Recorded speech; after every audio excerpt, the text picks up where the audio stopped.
Bueno, bienvenidos a un nuevo video del Giro al Cíngulo. En esta ocasión vamos a estar hablando sobre evaluación neuropsicológica. Igual es una primera parte, porque el proceso es bastante largo. Bien, en primer lugar, ¿qué es y cuándo se aplica la evaluación neuropsicológica? Esta evaluación consiste en una serie de pasos, básicamente en una entrevista, en una selección de pruebas, luego se administran las pruebas, se puntúa y se interpreta básicamente los resultados. Se genera un informe y se realiza la devolución. Estos pasos han de respetarse porque justamente cada uno de estos pasos son importantísimos para tratar de recabar la mayor información posible sobre lo que le está sucediendo al paciente para luego poder realizar un buen tratamiento, una buena rehabilitación cognitiva, etc. Y básicamente se aplica cuando se comienza a sospechar que puede haber algún déficit a nivel de las funciones cognitivas. Si por ejemplo estamos hablando de un niño que siempre ha tenido buenas notas, que no tuvo ningún problema escolar y se comienza a observar que tiene un desempeño escolar académico menor, incluso con ayuda escolar, bueno, ahí se puede sospechar que puede haber un problema a nivel de las funciones cognitivas. O si por ejemplo el individuo, ya sea adulto, adolescente o una persona mayor, sufrió una ACV, si tiene enfermedades neurológicas. Básicamente hay muchas cuestiones a tener en cuenta y la evaluación neuropsicológica es fundamental cuando se comienza a sospechar que puede haber un problema. Y el objetivo justamente es tratar de estimular aquella función cognitiva que se cree deficitaria a través de test, de pruebas que, bueno, cuando se realizan esas pruebas se obtienen resultados. Si se establece que esos resultados están dentro de los parámetros normales que un sujeto sano, con esa función cognitiva normal, que no está alterada, si son iguales a esos parámetros normales, se establece que bueno, no tiene un déficit en esa función cognitiva. Ahora, si se obtiene que los resultados son menores, están alterados, son diferentes, bueno, ahí ya se puede empezar a sospechar de que puede haber un problema en esa función en específico. Bien, y hay varios puntos a tener en cuenta de por qué es fundamental la evaluación neuropsicológica. El primer punto es contribuir al diagnóstico y yo creo que es uno de los importantes básicamente porque se le tiene como mucho prejuicio la palabra diagnóstico por el peso de la etiqueta que genera en el individuo. Pero básicamente es fundamental porque primero que no solo nos permite identificar qué es lo que está pasando, sino que es imprescindible para realizar un tratamiento. Porque si yo no sé lo que le sucede al sujeto, no voy a poder realizar un buen tratamiento acorde a lo que necesita. Básicamente, si yo veo que tiene un problema en la función cognitiva de la atención, por ejemplo, y le comienzo a realizar, yo no lo evalúo, ¿no? Le comienzo a realizar tratamientos que son más para un sujeto que tiene algún déficit en la memoria, básicamente no le va a servir porque se trata de dos funciones cognitivas distintas. Obviamente son dos funciones que están entrelazadas, es imprescindible la atención cuando uno quiere memorizar algo, pero a lo que voy, hay que tratar de determinar lo que está pasando para así poder generar un buen tratamiento acorde a lo que el sujeto necesita. Y básicamente también hay que evaluar las consecuencias de una enfermedad ya diagnosticada. Esto es más o menos lo que fui mencionando anteriormente, en el hecho de cuándo se aplica, ¿no? Si nosotros vemos que el sujeto tiene, por ejemplo, que sufre una demencia, que sufrió una ACV, o incluso que tuvo algún tumor en algún momento, bueno, son cuestiones a tener en cuenta porque justamente influyen mucho luego, no solo en el tratamiento, sino también alteran aquella función cognitiva que incluso pudieron haber sido una de las causas de la misma. Bien, hay que describir el funcionamiento cognitivo actual del paciente, determinando no solo las capacidades alteradas, sino también aquellas preservadas. Y esto también es fundamental porque muchas veces solamente se hace hincapié en las debilidades del paciente, es decir, en aquellos déficits en las funciones cognitivas que tiene y que es básicamente lo que uno quiere evaluar, pero sino también se tiene que hacer foco a aquellos déficits que están preservados, aquellas fortalezas, porque esto me va a poder permitir realizar un buen tratamiento y al fin y al cabo una buena rehabilitación. Estas funciones cognitivas básicamente van a poder compensar a la función cognitiva alterada y se va a poder probablemente establecer el nivel cognitivo del paciente tratando de darle las mejores posibilidades de tener una vida cotidiana más o menos acorde a lo que ya tenía previo a la alteración o a la lesión cerebral o a la enfermedad que tuvo, ¿no? pero es básicamente lo importante es prestar atención no solo a las debilidades, sino también a las fortalezas. Bien, planificar un tratamiento de rehabilitación cognitiva, básicamente lo que fui mencionando. El diagnóstico contribuye a ello también las capacidades alteradas, las capacidades preservadas, toda aquella información que se puede ir recabando va a servir para planificar un buen tratamiento acorde a lo que el paciente necesita. Valorar los efectos de un tratamiento, y esto también es importantísimo porque muchas veces se cree que la evaluación solamente se hace una vez y luego no se hace más, sino que en realidad se tienen que tener en cuenta, ahora creo que viene un punto respecto a ello, los cambios en el tiempo, porque yo tengo que ver si el tratamiento que estoy realizando sirve o no, si hay cambios para mejor o para peor, si tengo que modificar el tratamiento o no, o si incluso sufrió algún otro déficit en otra función cognitiva que en un primer momento que yo lo había evaluado estaba impecable, no estaba alterada. Todas esas son esas cuestiones que hay que tener en cuenta cuando se evalúa. Bien, básicamente lo que fui diciendo, objetivar los cambios en el tiempo. Tengo que ver si va alterando la función cognitiva la cual yo la diagnostiqué en un primer momento, si fue empeorando, si fue mejorando, si el tratamiento sirve, si hay que modificarlo, ajustarlo o cambiarlo completamente. Y bueno, si al fin y al cabo también otra función cognitiva que no estaba alterada, bueno, si comienza a tener déficits o no. Bien, brindar información para el cuidado y el seguimiento del paciente, que básicamente se acopla a este otro objetivo, que es brindar información y asesoramiento a los familiares del paciente. Al fin y al cabo, los que van a estar con el paciente en el día a día van a ser los familiares. Y si los familiares no conocen sobre aquella función cognitiva alterada, si no están educados o psicoeducados, como se dice muchas veces, sobre aquella función, no van a poder básicamente dar una mano porque no conocen el déficit que tiene el paciente, no van a saber qué hacer, qué no hacer. Incluso esto también es muy importante porque muchas veces esto puede ser un problema para la relación intrafamiliar, porque básicamente si el paciente dice o hace algo, muchas veces eso es consecuencia del déficit que tiene, y si los familiares no lo saben, eso puede generar problemas a nivel familiar y no solo va a ser una complicación para el paciente, sino también para los demás integrantes de la familia. Bien, y el proceso de evaluación consiste en esta serie de pasos. Primeramente hay una anamnesis, que se trata de la entrevista, que se tiene con el neuropsicólogo, una selección de pruebas, ahí básicamente se va a ir seleccionando qué pruebas se le pueden realizar al sujeto y cuáles no. Se las administra, se realiza la puntuación, es decir, se obtienen los resultados de aquellas pruebas, el allegado confirme si esas preguntas son verdaderas o no. Y es fundamental tratar de generar lo que se dice como un buen rapport, una buena relación con el paciente para que se sienta cómodo, tranquilo y básicamente para que la entrevista se dé de la mejor manera posible. Cada uno de estos puntos que voy a marcar ahora son fundamentales y no se tienen que perder, básicamente. Se tiene que tomar en cuenta todos estos puntos. Bien, lo principal es el propósito motivo de la consulta, porque básicamente generalmente uno va a una evaluación neuropsicológica porque comienza a sospechar o dudar de algo. Y es importante arrancar por esto porque así se puede más o menos guiar la entrevista para aquel motivo de consulta que tiene el paciente y el porqué del motivo, ¿no? ¿Qué fue pasando, fue sucediendo que te hizo sospechar de que pudo haber estado pasando algo? Lo que fuimos mencionando al principio del video, algún trastorno de conducta, algún trastorno mental que tenga el paciente, enfermedad neurológica, un cambio en el desempeño académico, laboral incluso, etc. Bien, la motivación del paciente es fundamental porque básicamente si el paciente no tiene una buena motivación, no tiene una buena voluntad para con la entrevista o incluso para con el tratamiento, se va a hacer muy difícil poder darle una buena rehabilitación cognitiva y básicamente generar un cambio en aquel déficit que pueda estar teniendo.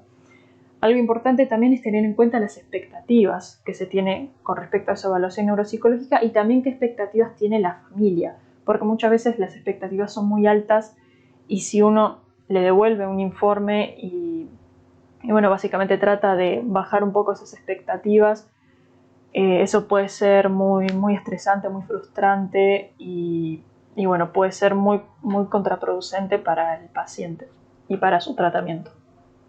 Bien, las variables demográficas del paciente, básicamente nivel premórbido del mismo, qué nivel académico tiene, si puede leer o no, eso es fundamental luego para realizar las pruebas, es decir, si es analfabeto o no, qué nivel educativo tuvo, qué nivel incluso socioeconómico, cultural,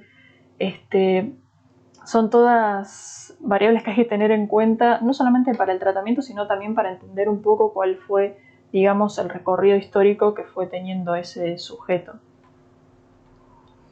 Bien, descripción detallada de la enfermedad actual o el problema. Básicamente, cuándo empezó el problema, cuáles son los síntomas, cuál es la frecuencia de esos síntomas, qué pasó en el momento en el que capaz apareció en un primer momento ese problema, es decir, tratar de determinar el contexto, todo lo que se pueda recabar de ese problema es fundamental. Si se trata por lo menos, por ejemplo, un problema de conducta, bueno, cuál fue el estímulo, digamos,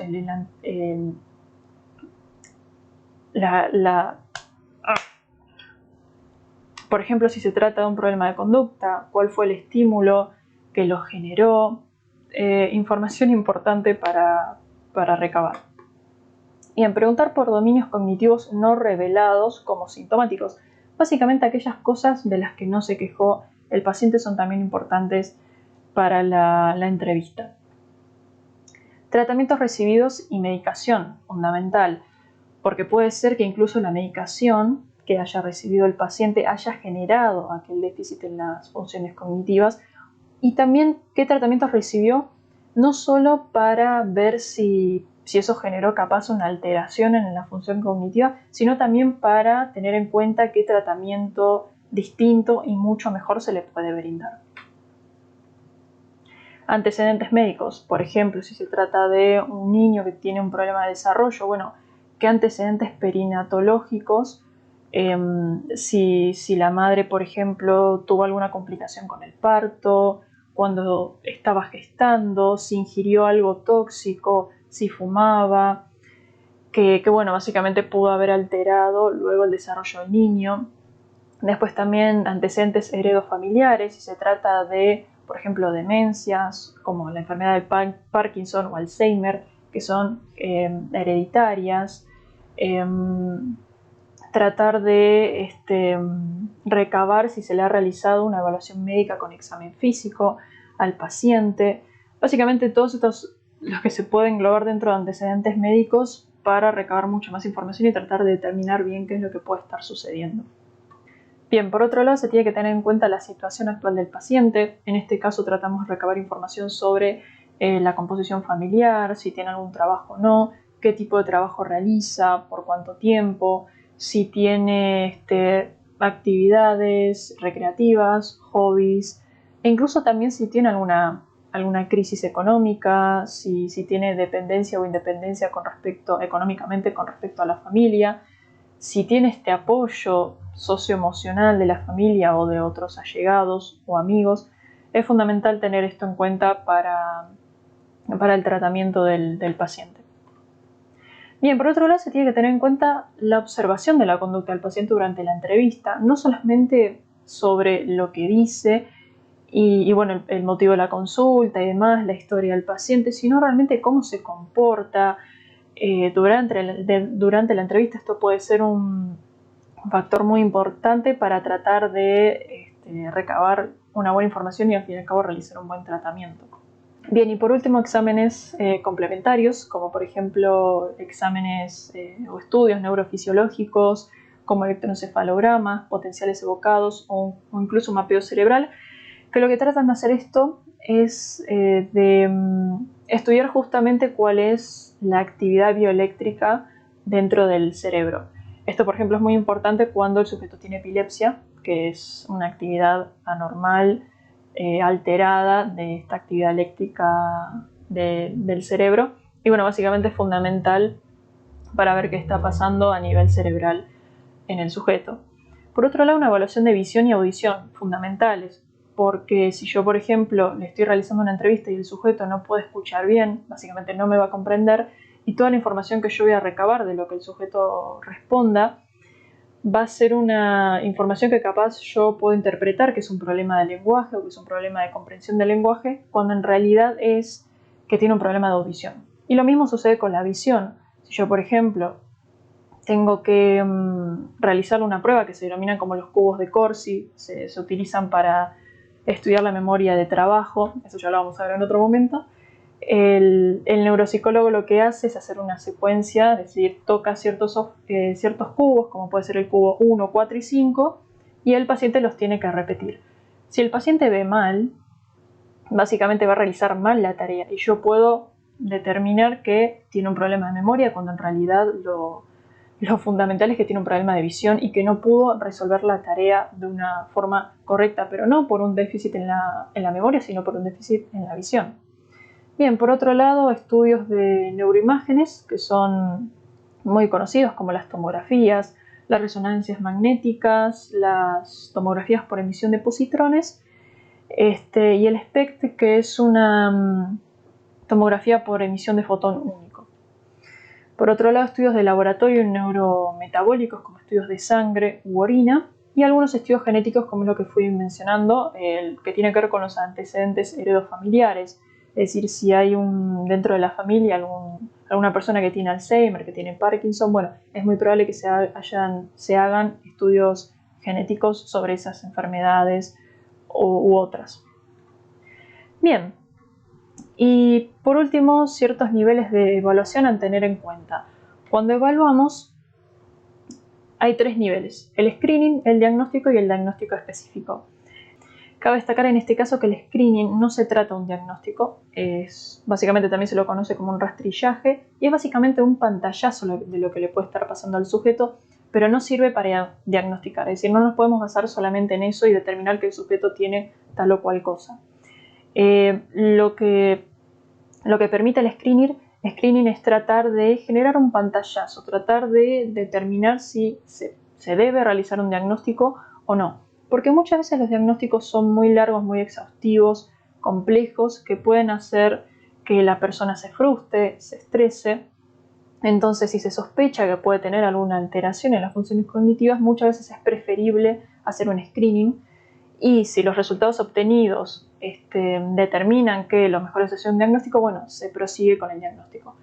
En el caso, por ejemplo, del autismo, hay un screening que es muy conocido, que es el CHAT, que tiene una serie de preguntas, creo que son 20 preguntas más o menos, que se centra, por ejemplo, en si el sujeto mira a los ojos o no cuando se le habla, en si realiza atención conjunta, eso quiere decir si interactúa con otro individuo y con un objeto, es decir, si cuando está, por ejemplo, jugando o algo, interactúa con otra persona y bueno, el objeto está dentro de esa interacción.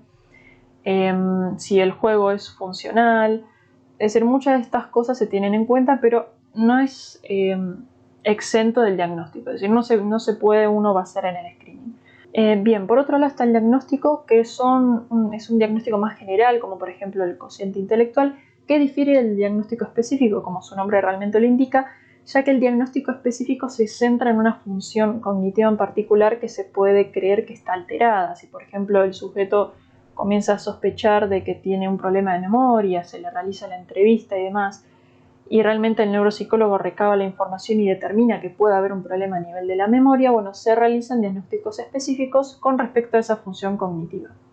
Y por otro lado tenemos las pruebas de evaluación, que consisten en cuestionarios, escalas psicométricas, entrevistas y procedimientos informales de evaluación. Los cuestionarios y las entrevistas es más o menos lo que fuimos viendo en la anamnesis, son más informales, tratan de establecer una mayor relación con el paciente para así tratar de recabar la mayor información posible, y son más flexibles que las escalas psicométricas. Estas son baterías, se lo conoce comúnmente, o también tests que están estandarizados, tienen una serie de normas o de pasos que hay que seguir correctamente, y a partir de eso se obtienen ciertos resultados. Estos se puntúan, ya sea que se puntúan los errores que comete el paciente o los aciertos, y bueno, de ahí se obtienen los resultados. Y los procedimientos informales de evaluación son más o menos como podría ser, por ejemplo, un video, algo que haya observado la maestra en el colegio, que pueda acotar sobre algún desempeño que tuvo el alumno en la escuela. Son cuestiones que ayudan mucho a la evaluación, mucho al diagnóstico, pero bueno, son más informales que una batería, un test que están estandarizados y normalizados.